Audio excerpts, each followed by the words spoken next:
Anak saya ini kan dia ada kondisi autis. Saya merasa tuh Tuhan tuh nggak peduli sama saya. Papa pergi ninggalin kita. Papa pergi kemana? Tuhan ampuni kalau memang saya sudah bersalah.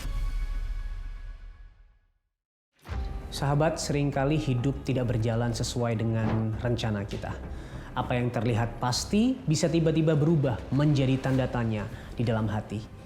Pekerjaan, keluarga, dan masa depan bisa goyah dalam waktu yang bersamaan. Dan itu menghadirkan ketidakpastian yang sungguh melelahkan. Ketidakpastian ini pula yang dialami oleh seorang sahabat yang membangun rumah tangganya dengan penuh harapan, namun tiba-tiba penuh dengan tekanan dan keraguan. Bagaimana kisahnya? Mari kita saksikan bersama-sama.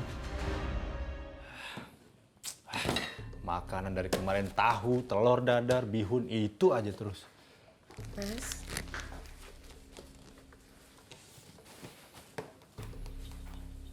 Dari mana aja kamu? aku dari pasar, Mas. Jangan bohong kamu. Jawab jujur. Kamu dari mana aja? Hah? Jawab! Mas, ini kenapa sih? Ini loh, nih, aku beneran dari pasar tadi. Iya, aku tahu kamu dari pasar. Tapi sebelum dari pasar kamu kemana? Jangan kamu pikir aku nggak tahu ya. Ternyata selama ini kamu diam-diam balik ke gereja. Jawab! Jangan diam aja kamu. Tanggal 25 Desember, saya habis dari ibadah gereja, saya pulang. Saya tanpa sadar kalau suami saya ternyata sudah tahu kondisinya. Saya merasa perasaan saya kok nggak enak. Saya terus akhirnya jujur, saya dari gereja terus ke pasar, saya seperti itu. Saat itu suami saya marah banget, terus dia langsung bilang, Kalau memang kamu balik lagi ke Kristen, lebih baik kita pisah aja. Dan anak-anak kita biar aku yang bawa. Jangan! Mas, anak kita masih kecil. Masih butuh ASI aku.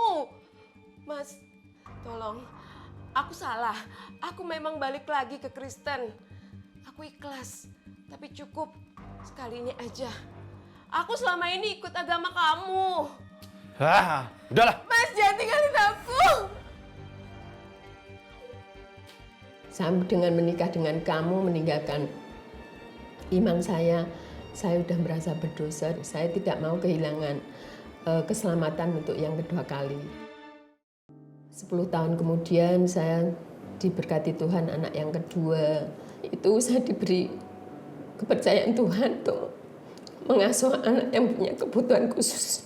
Kondisi anak saya yang kedua baru usia sekitar 2 tahunan lebih. Dan yang kecil itu usia 7 bulan. Saya izin ke suami saya mau kerja ke luar negeri. Seperti itu. Dengan tujuan kalau saya kerja ke luar negeri mungkin dapat penghasilan lebih, bisa buat memberikan kehidupan yang layak buat anak-anak saya. Kurang lebih 3 bulan saya sudah terbang bekerja di luar negeri selama 2 tahun. Setelah itu saya pulang. Saya pulang dari luar negeri sampai anak saya usia 4 tahun yang kecil, yang nomor 2 6 tahun ya. Kira anak saya yang ketiga saya masukkan di TK Kristen, yang SLB saya sekolahkan SLB. Jadi tiap hari selama 4 tahun hampir 5 tahun saya terus dampingi mereka. Mas, ini keuangan kita udah mulai nipis loh. 2 anak kita mau masuk SMP, yang satu lagi mau wisuda. Kita harus gimana ya? Pikiran manusia itu membutuhkan biaya yang sangat banyak. Dengan kondisi ekonomi saya seperti ini itu tidak mungkin. Akhirnya saya izin lagi ke suami. Saya mau coba lagi. Kalau Tuhan izinkan saya kerja ke luar negeri. Jangan, Bu. Sebaiknya kita usaha aja di sini ya. Jangan keluar negeri lagi. Tapi ini udah menipis banget loh Mas untuk memenuhi kebutuhan 2 anak kita. Satu lagi si kakak wisuda. Izinin aku ya kerja lagi ke luar negeri. Gimana ya? Tapi Ibu yakin dengan keputusan Ibu ini? Yakinlah demi anak-anak kita. Ya.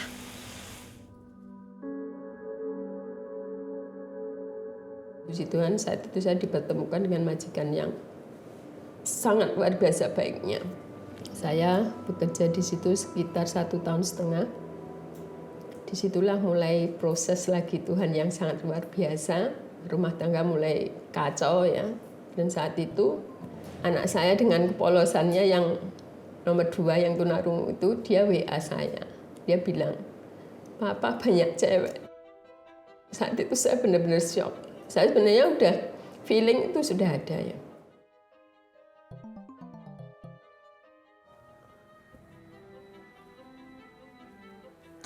Dan pernah suatu kali anak saya yang tunarungu, dia pinjam HP temannya di sekolah. Dia WA saya, "Mama, saya lapar. Pagi apa nggak kasih sarapan, nggak kasih uang sangu. Sedangkan saya nanti pulang 2:30 seperti itu." Dalam kondisi seperti itu saya benar-benar hancur. Karena saya berpikir anak saya sekolah di luar kota. Kita nggak punya saudara di luar kota.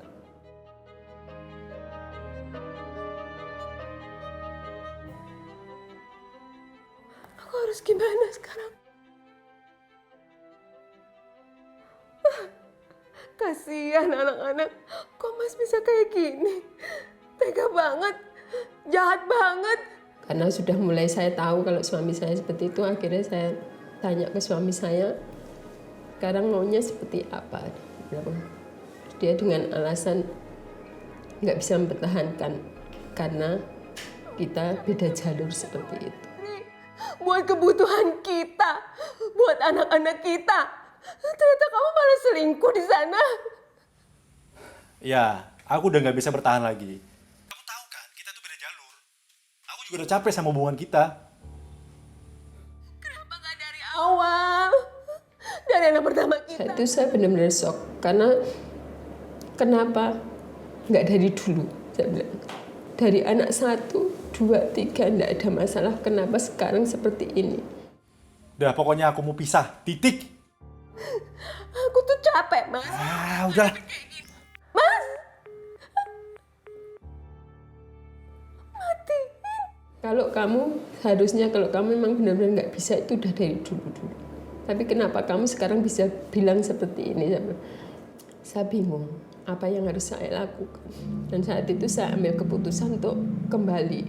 Ya, bagi saya uang itu perlu, tapi keluarga lebih penting. Tapi ketika saya pulang ke Indonesia, ternyata Tuhan berkehendak lain ya. Ini dia sertifikatnya.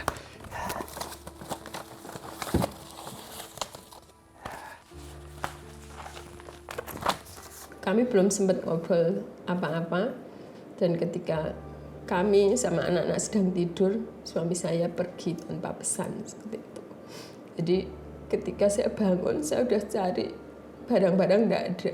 Barang-barang suami dibawa, termasuk surat-surat, bahkan akta anak-anak juga nggak ada. Saat itu saya benar-benar kacau kehidupan saya. Tuhan, prosesmu begitu luar biasa.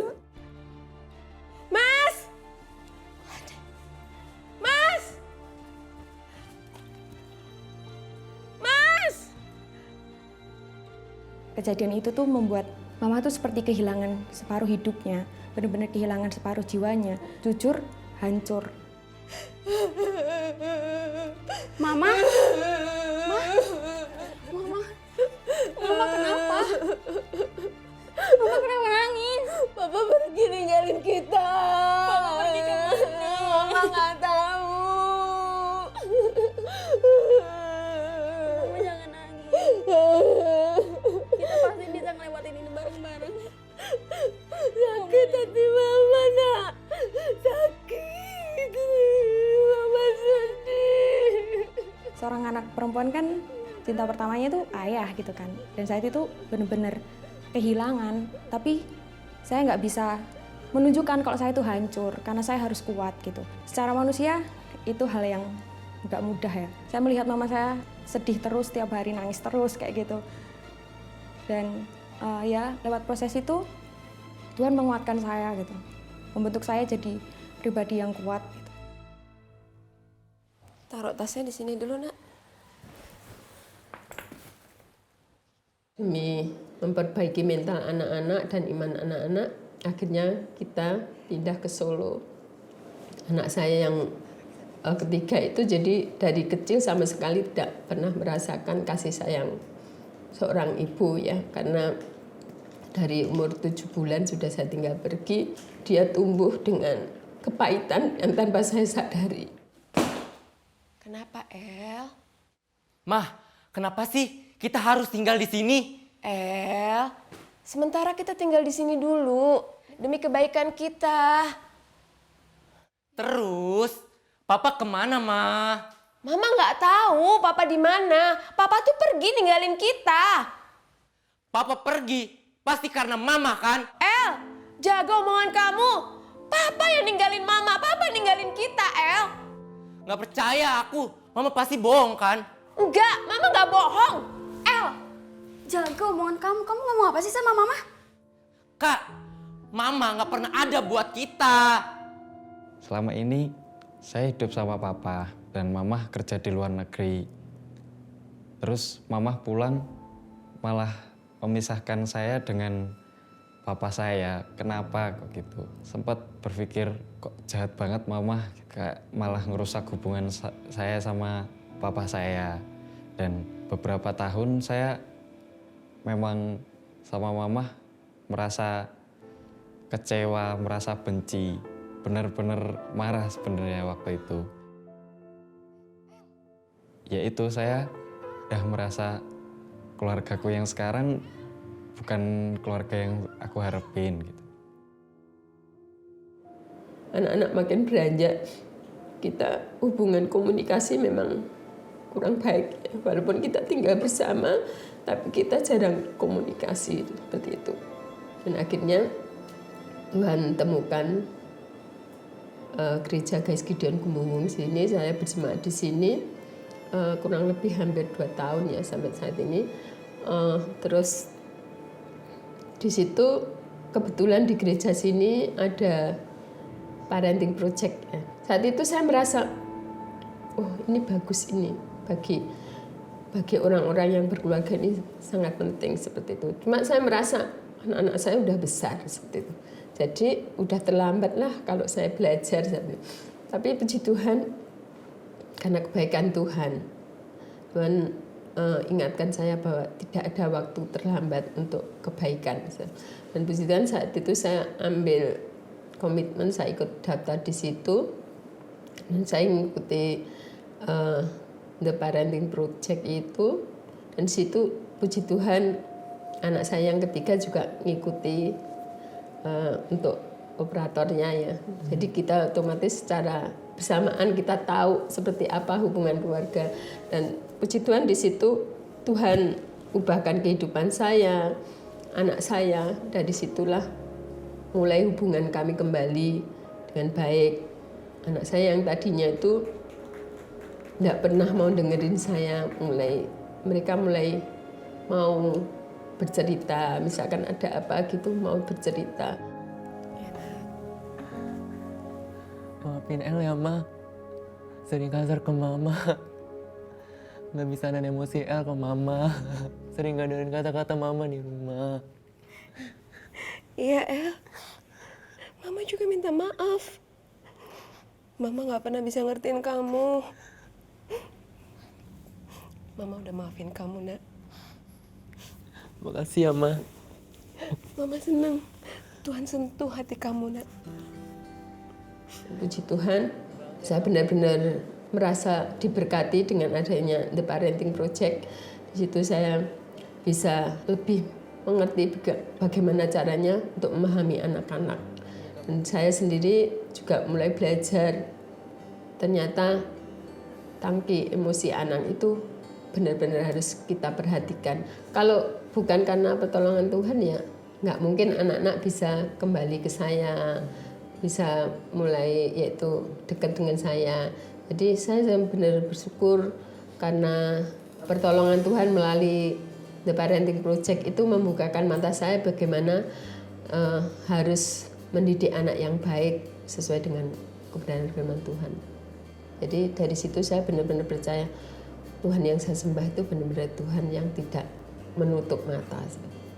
Walaupun saya harus yaitu mengalami banyak percobaan, banyak yaitu persoalan, Tuhan mampukan saya melewati karena saya percaya saya tidak sendiri, ada Tuhan yang menopang saya. Pesan saya bagi mungkin ibu-ibu atau keluarga yang lain yang pernah mengalami proses seperti saya, ketika kita diproses Tuhan, itu kita jangan menjauh dari Tuhan. Jadi ketika kita, pasti ketika Tuhan proses kita, itu ada suara-suara ya, kayak kamu harus kesini, kamu harus seperti ini. Kita tetap di situ pasti ada suara Tuhan, ya. Kita yaitu belajar lebih peka dengan suara Tuhan. Jadi kalau suara Tuhan itu pasti lembut dan mengarahkan yang baik, ya. Biarlah kita datang kepada Tuhan, kita serahkan seluruh kehidupan kita kepada Tuhan, maka dari situ mungkin proses kehidupan kita sangat sulit, tapi damai sejahtera itu tetap ada ketika kita menjalin hubungan komunikasi dengan Tuhan. Sahabat Solusi, ketidakpastian bisa datang kapan saja. Ketika badai itu datang, ketika jalan rasanya sempit, dan ketika kegelapan itu menutup semua harapan. Tetapi di tengah semuanya itu Yesus hadir, bukan untuk serta-merta menghilangkan masalah secara instan, tetapi untuk berjalan bersamamu, menopangmu, dan menguatkan di sepanjang jalan. Dan itulah kepastian yang sejati. Namun jika hari ini kamu sedang mengalami masalah yang begitu berat dan kamu merasa diambang ketidakpastian, dan kamu bisa bercerita kepada kami dengan cara menghubungi nomor yang ada di bawah ini. Kami siap mendengarkan ceritamu, menemani perjalananmu, dan mendukung kamu di dalam doa. Setelah ini kita akan ngobrol dengan seorang ibu yang mengalami ketidakpastian dengan kondisi anaknya. Di umur 14 tahun anaknya yang normal tiba-tiba menjadi lumpuh dan harus dipasangi ventilator seharga 385 juta yang mustahil untuk dipenuhi. Penasaran dengan kisahnya? Mari kita ngobrol dengan dia. Halo Ibu, Shalom. Shalom. Selamat datang di Solusi hari ini. Ibu Vina ini adalah seorang istri, seorang ibu rumah tangga dari 2 orang anak juga ya. Nah, sebelum kita bercerita tentang apa yang terjadi dalam kehidupan keluarga Ibu, boleh nggak sih bercerita tentang background keluarga Ibu? Bagaimana Bapak dan Ibu, khususnya kondisi anak ketika masih kecil? Jadi anak saya ini kan 2 ya. Yang satu perempuan, dia anaknya normal. Cuman yang nomor 2 ini dia ada kondisi autis. Jadi saat dia waktu kecil, kami tuh berusaha untuk terapi dan segala macam yang kita lakukan gitu loh. Mendidik, terapi, ke rumah sakit gitu kan untuk pengobatan dia. Oke, yang pertama kali mendengar diagnosa dokter ya bahwa ada gejala autisme di dalam anak kedua Ibu. Respon pertama Ibu dan suami bagaimana? Drop sih, ngedrop. Jadi saat itu tuh saya tuh sampai yang Tuhan ini bagaimana sih gitu loh. Saya kok punya anak seperti ini. Padahal saya tuh sama Tuhan tuh deket banget gitu loh ya. Tapi kok Tuhan kasih anak seperti ini. Memang luar biasa sih saat itu. Struggle-nya saya gitu loh. Nggak terima, nangis gitu kan. Kok Tuhan, saya ikut Tuhan tuh nggak yang macem-macem loh. Momennya di tahun 2021 sih. 2021 tiba-tiba dia tuh tiba-tiba dia udah nggak sadarkan diri, dia karena kesakitan di punggung belakang. Dia teriak waktu saat dia sedang makan. Ayo Ben makan dulu. Nah pas dia lagi makan dia teriak sampai lari-lari. Sakit, dia bilang begitu. Terus kenapa saya bilang begitu? Terus saya lihat tangannya sudah lemas. Loh kok tangannya lemas? Yang sebelah kanan juga lemas, kakinya juga dia sampai hentak-hentakin kakinya gitu. Loh kok kenapa gitu loh. Kami juga bingung saat itu tiba-tiba sih. Tiba-tiba banget. Akhirnya dirujuk anak Ibu ke RSCM. Iya. Di sana apa yang dilakukan Ibu? Jadi sampai di RSCM plasmafaresis kan. Dia dirawat dulu selama 1 minggu itu diobservasi sama dokter. Nah, untuk tindakan plasmafaresis. Nah, saat plasmafaresis itu berjalan 1 kali satu kali dia berjalan, dia langsung, maksudnya kami jalan ke gedung IGD saat itu, tapi di lantai 2. Nah, dilakukanlah plasmafaresis. Maaf Bu, itu tindakan apa Bu? Tindakan untuk cuci darah kuning katanya. Cuci darah kuning. Cuci tadi darah itu kuning. ya. Jadi, Oke. nah, jadi sewaktu pas kami bawa ke sana dicuci seperti pencuci darah tapi beda alat lah. Ya. Nah, balik lagi dia ke kamar kan. Itu hari ke-10 di RSCM saat itu. Balik lagi dia ke kamar, tiba-tiba dia sesak nafas. Tiba-tiba dia sesak nafas pas mau dimiringin kiri, miringin kanan, karena kan anak saya tuh kan cuma bisa tiduran aja kan. Nah, ketika dimiringin kiri dia sesak nafas. Nah, di saat sesak nafas itu dokter tuh sudah ya udah bawa dia ke ruang maksudnya ke ruang yang nggak terlalu, ke ruang perawatan yang lain gitu yang agak kosong gitu loh. Nah, di situ tuh dokter observasi gitu. Kenapa kok bisa sesak nafas, ternyata lemas maksudnya sarafnya itu udah lari ke paru-paru. Sudah lari ke paru-paru sehingga paru-parunya itu nggak ada support buat membuka tutup. Jadi disitulah dia sesak gitu. Jadi dipasanginlah satu ventilator dan dilarikan ke PICU. Hari itu apa ketakutan terbesar Ibu dan Bapak? Matilah. Anak saya mati. Saya takutan saya itu saat itu. Tapi saya percaya gini. Saya percaya sampai saya nangis-nangis, saya videoin, mungkin saat itu saya videoin tuh. Waktu pas dia berjalan di lorong itu, saya pikir ini hari saya terakhir.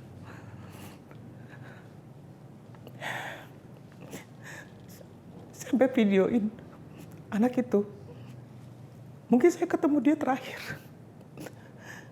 Tapi saya bilang sama Tuhan, Tuhan, tolong jangan, saya percaya anak saya sembuh.